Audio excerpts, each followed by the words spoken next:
Ayan, may mga balat na dito. Ibig sabihin, meron ng napisa na mga itlog. So, ayan.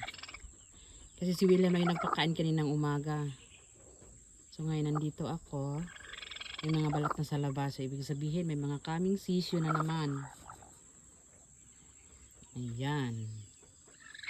Tignan natin kung ilan yung napisa. Chik, chik, chik. Ayan yung mga baby chicks. Tignan natin kung napisa na lahat. May natirang isa.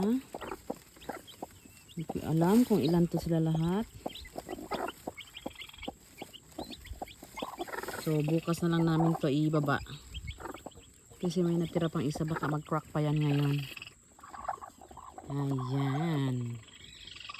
So, meron pang 1, 2, 3, 4, 5. And then, dito sa taas may isa pang naglimlim. Yan. Bale, 5 pa yung naglilimlim kasi namisa na yung isa.